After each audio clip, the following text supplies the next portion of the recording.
Well, what a way to kick off the third ever Retro Ups and Downs, because we are doing Money in the Bank 2011, all thanks to you and your votes in the poll. I thought for sure WrestleMania 17 or X7 would get the victory, but it didn't, because when you take the internet and you take CM Punk, it always comes together and it offers you a bundle of joy. And I also think we've learned what makes a great event in hindsight, because now every single one we have done to this point has just been great crowd, great crowd, great crowd. I mean, Royal Rumble 2000 was in Madison Square Garden. We all know about One Night Stand 2005. And of course, I mean, this Chicago bunch of fans, they were losing it from start to finish. CM Punk's name gets chanted throughout the thing. You can't help but get a little bit of the goosebumps. In terms of the second ever Money in the Bank exclusive pay-per-view too, what an absolute card it is. I mean, it all lives and dies basically by its main event, but the main event and the story is just so real and it's so believable. How the hell can you not buy in? Which works because it's a cash theme and we're buying in. And even if you didn't read what was going on behind the scenes, where there was a bunch of truth to this,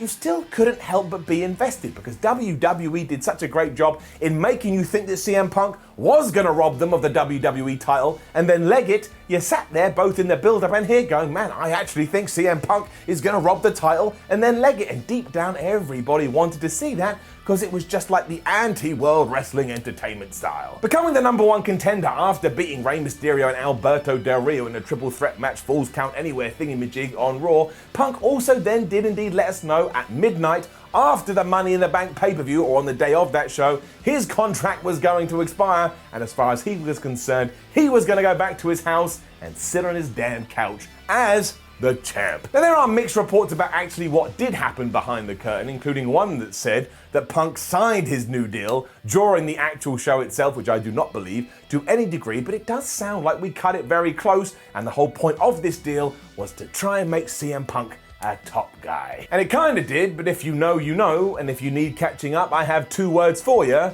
It's not that thing that DX used to say, it's Kevin Nash. Just to underline this though, there were still people within WWE, I mean WWE employers, that totally believed that CM Punk was done, and that regardless what happened here, he actually was going to leave the place. Statements were even made after Punk had made some horrible remarks during a WWE Australian tour, and to try and combat that, the PR team did come out and they said, look, this isn't a storyline departure. We totally believe and totally expect CM Punk to leave. And that wasn't said for the benefit of fans. That was done to try and calm this situation down. This would have been badass anyway, but the cherry on top was when CM Punk cut that promo on John Cena after he had cost him a tables match on Raw, where he was taking on R-Truth.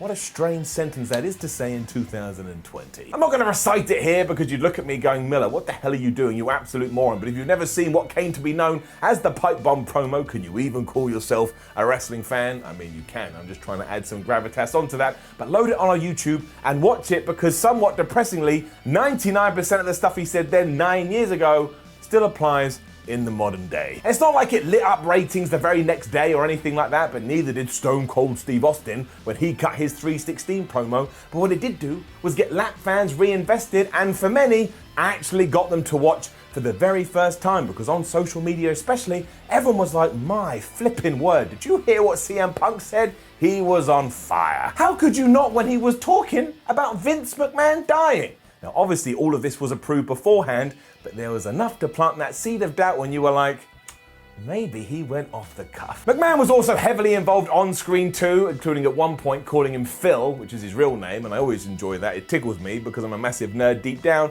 And at one point we even had the swerve that if John Cena lost that Money in the Bank, so lost the championship, Vince was gonna fire him. I mean, everything was happening. So all of this was pitch perfect, and it had you guessing right the way to the end, and I think that's why it's so revered, because it just felt like a moment in time. Enough of the setting up though, enough of the waffle, and let's up those downs for Money in the Bank 2011. And of course it is in front of a sold out crowd, but very upsettingly, instantly we get a down, and you may be asking yourself, why, Simon, why are you just throwing out downs? Well, it comes because of Michael Cole. Because when Daniel Bryan does arrive for the SmackDown Money in the Bank ladder match, this was during a point where Cole had been told, you're basically a heel, and we especially want you to rag on Daniel Bryan. So out he comes to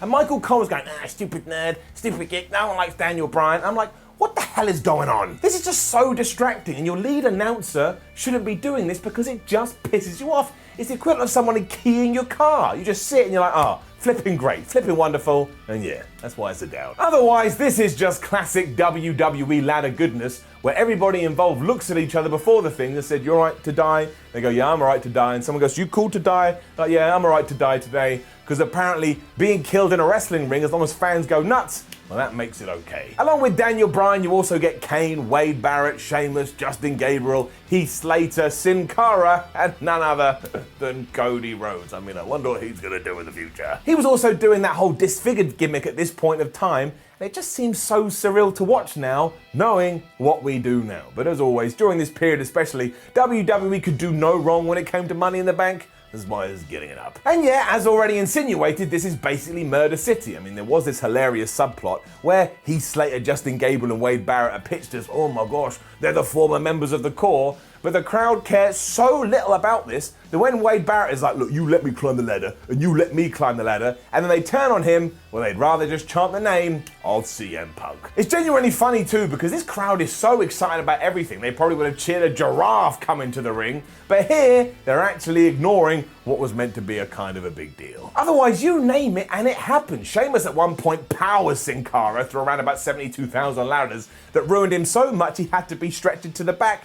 And from this point, it's just carnage after carnage after carnage. And maybe we've seen more extreme carnage ever since, but carnage is still carnage. I said carnage too much. I mean, Batman doesn't decide not to lock his enemies away just because they're not as crazy as the Joker. He makes sure they all end up in Arkham Asylum, and that's how I kind of think this fits into the narrative. It's tough to accept now because we know what he went on to achieve, but Daniel Bryan actually winning was a huge surprise. And yes, behind the scenes they did this to give a little thumbs up to the hardcore fans. But when he and Wade Barrett are on top of the ladder and Daniel just boots him in the head to grab the briefcase, I can only assume the internet forums around the world melted down because they were like, Daniel Bryan, the American Dragon, the indie wrestler, is now Money in the Bank? Oodalally. It really also feels like the start of something great, and while it may have taken 3 years to get there, we all need the beginnings, and this was kind of the beginning, even though like much else of Daniel Bryan in WWE, it was a last-minute decision. It's a great way to kick things off though, although I swear, when Heath Slater gets thrown off the ladder at one point, Michael Cole actually says, do you know what they call that? Splat. It doesn't even make any sense, and when Booker follows that up with, hey, do you know why I call Daniel Bryan D-Bry? Because I think he's going to go on to great things? Well, it makes you feel like you're on the planet Zuzu. It's just utter gibberish. To completely ground this in 2011 too, you also see in the crowd Colt Cabana, Ace Steel, and none other than Billy Corgan, he who now runs the NWA. I mean, once again, who knew what their future held for these three guys? Vince is also seen with his lawyer saying that discussions with Punk have gone down to the wire, and he's not 100% sure what's gonna happen. And then it was Kelly versus Brie Bella for the Divas title. Look, we have to understand this was a different time and this was a different place, but I can also say, did I think this was any good? No.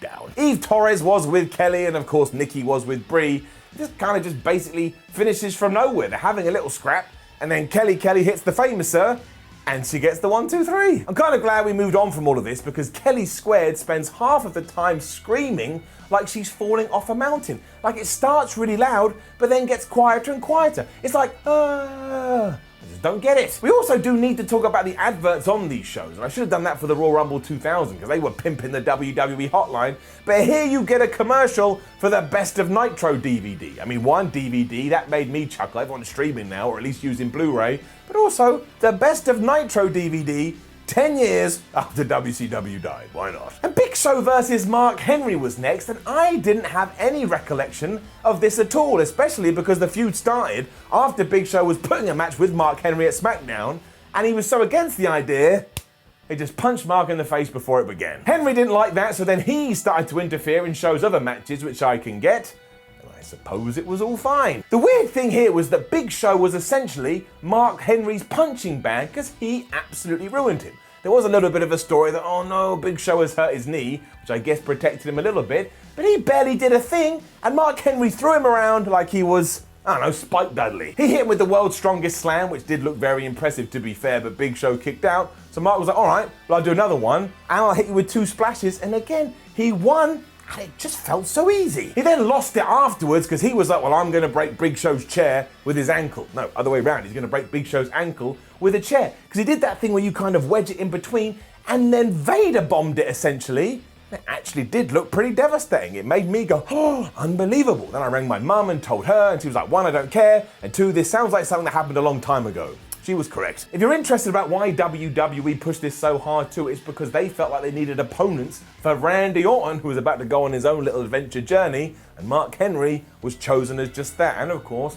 he was about to be pushed to the moon and do very well, and it started here. The major issue, however, is that the crowd does just not care about this. They only care about two things throughout the entire 3 hours, which is ladders or CM Punk. This had neither, so it was just dead. It was like watching a funeral, that's why it gets it down. Josh Matthews, he of Impact fame today, was then interviewing Vince McMahon, and he seemed so scared. This was a bit like a fly trying to interview a scorpion or something, when he said, Vince, please tell us what's happened with CM Punk. And Vince, as he always did when he was in character and properly motivated, was brilliant, and it was like, well, he didn't sign. I tried to get him to do it. He told me to get out, and now I just don't know what's gonna happen. We were planting those seeds. Apparently he'd offered Punk the most lucrative deal in WWE history, but still got denied. And it was really quite amusing here because do you know who Vince McMahon blamed this on? John Cena. It's always flipping John Cena. And of course, we were always going to be a little obsessed with ladders on this evening, which was why here it was time for the Raw Money in the Bank briefcase. And do you know what was actually written down as a plan for Money in the Bank 2011? John Cena would beat CM Punk, then Alberto Del Rio would run in, cash in, he would then become the champ. When Punk would return, he would then beat Del Rio and still leave with the belt. That would have sucked. So thank goodness we didn't do that, but doesn't it just explain what happened at SummerSlam? Yes, it does, and I can't wait till we get there. However, in terms of what this was, it's good enough. In a true, well, where are they now line up to? You also get R-Truth, The Miz, Jack Swagger, Evan Bourne, Alex Riley, and Rey Mysterio. And I got a little bit sad watching this because I was like, well, Rey Mysterio, he's got two eyes here, and now in the modern day, he's only got one. Each competitor brought a ladder with them to the ring because, you know, it's a ladder match and you need a ladder. And there was even a little bit of comedy here that I went and did some research and it was like, oh, we shouldn't be putting comedy on a ladder match. I was like, shut the hell up. Because R-Truth, who had made it very clear, was terrified of heights. He basically got a tiny ladder, which wasn't going to help him at all because he'd never be able to reach the belt. But as always, R-Truth can just get anything over. He's so damn entertaining. The comedy then went out the window because of course it did. I mean, Rey Mysterio climbed up a ladder and just dived off onto everybody. And then Evan Bourne did the same, but he hit his like shooting star press that always looked like the most beautiful thing you'd ever seen in your life. It is just otherworldly. Fair play to The Miz as well. I guess clearly thinking, well, if somebody from SmackDown's going to get stretchered out, we need to do it from somebody with Raw too. He sold a knee injury here, and he did it so well, people actually thought he was hurt to the degree that when Alberto Del Rio was climbing up the ladder, nobody was focused on that. Everyone was like, oh man, well, I hope The Miz is okay. I think he's actually screwed him up. In true babyface fashion though, even though I'm 99% sure The Miz was a heel at the time, he then returns later on hobbling away and even manages to like hop, skip and jump up the top of the ladder, and how the hell he does that I don't know, before he gets cut off by Rey Mysterio. And this is also hilarious because it's like a crazy crowd. They're like, no wait, we've decided we want The Miz to win. So we started booing Rey. No one boos Rey, especially when he's got dual vision. If you ever wanted proof as well that wrestling at its very core is cyclical too, check this finish. It was Alberto Del Rio and two-eyed Rey Mysterio fighting out the top of the ladder, and Alberto, being the absolute asshole that he is, tried to remove Rey Mysterio's mask. Rey didn't like that because of what the mask means, and it allowed Mr. Alberto Del Rio to become the Money in the Bank. And I just want to say, taking away his personal life aside, WWE really did drop the ball with Alberto. From the moment he made his entrance in his car, the Mexican aristocrat, to everything he was doing here, if we had built him the right way, I actually think he could have smashed it. And don't forget as well, given who did win, that at this point we're only about 1 month away from SummerSlam. I tell you, that stupid show. Again though, the commentary.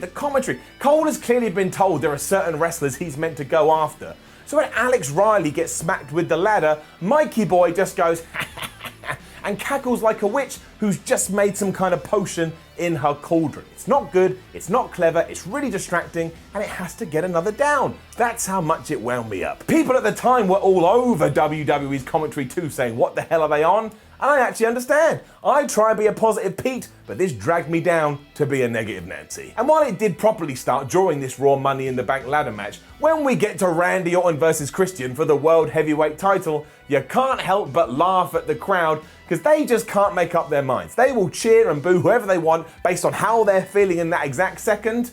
And it's actually kind of brilliant because it just feels so organic. Because here they love Orton, then they decide that they hate him, and then they love Christian, and then they decide that they hate him too. It's like they're kind of schizophrenic or something like that. And it even confused me. I was like, wait, is Randy Orton the good guy? Is Christian the good? I have no idea. It was so confusing. It was like being on a roller coaster. But this feud is so damn good, it's getting it up. It is also somewhat a little bit controversial because, of course, it all started after Edge was forced to retire a few months earlier, which caused WWE to kind of use Christian, his best friend, as like a surrogate stand-in. And you could see that WWE wasn't fully behind it when Christian won the World Heavyweight title at Extreme Rules and then lost it 6 days later to Randy Orton on SmackDown. This was then followed by Captain Charisma losing over and over and over again to Mr. RKO until he got a little bit of luck in defeat at WWE Capital Punishment. And why was that good? Well, because Christian's foot had been under the bottom rope, but the referee hadn't seen, so this made Christian go, well, I feel like I'm being screwed over,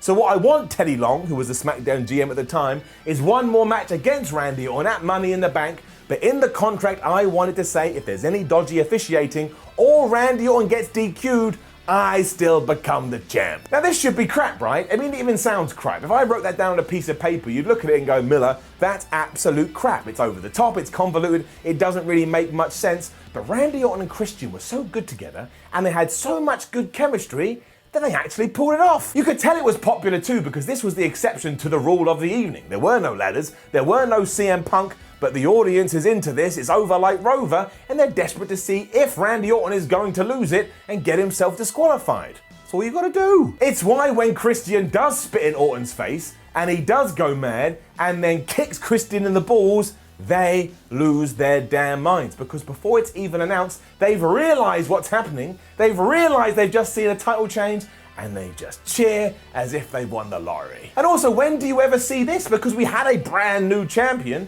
but when he was announced as champion, he's on the floor rolling around going, oh, my testicles, my balls, they really hurt. And of course, that's how we all hope we would win the WWE title when we're growing up as wrestling fans. You're like, oh, one day I'm gonna be in that ring, rolling around, holding my penis, but I will be the man. Clearly designed to keep Orton as a serious threat, he then goes absolutely potty, and he not only gives Christian one RKO on the table, but he gives him another. But that table, man, it was not playing ball. It doesn't break at all. That's because it was only meant to be one RKO, but when it didn't break, Vince McMahon lost his mind in the back. He was like, get out there and do it again, Randy. But of course, after 2 times it doesn't break, you've just got to walk away. Once again, though, Randy Orton's facial expressions. I mean, he was doing this on Raw the other week, and even here, you can totally believe he has lost his damn brain. In case you care to, at that SummerSlam pay-per-view that we've now mentioned a lot, Randy Orton wins it back.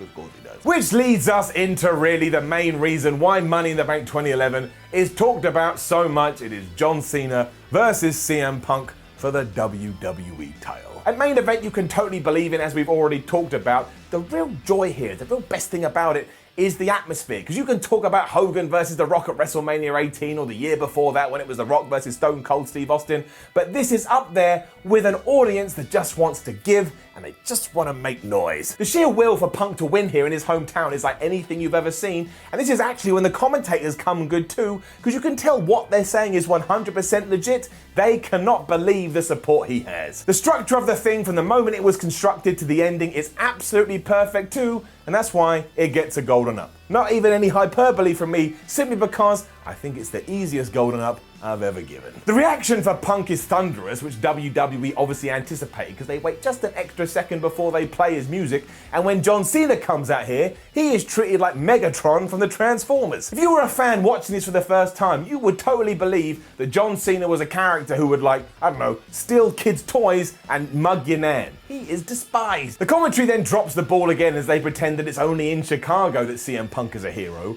which was not true. He was revered everywhere, but it doesn't even matter. The small things, the little touches, they can't bring this down because it flies too high. The entire arena even starts chanting, "You can't wrestle," at John Cena to begin with, and CM Punk plays into this perfectly by, like, doing a pantomime reaction like, "Me? You're talking to me?" And when they go no and he points at John Cena, they go, "Yeah, you just know it's gonna be good. From here, it's just 30 minutes of love, wonder, tension, and brilliance, and even at one point includes CM Punk high-fiving Colt Cabana. Now that's really sad to see in 2020, because these two fell out.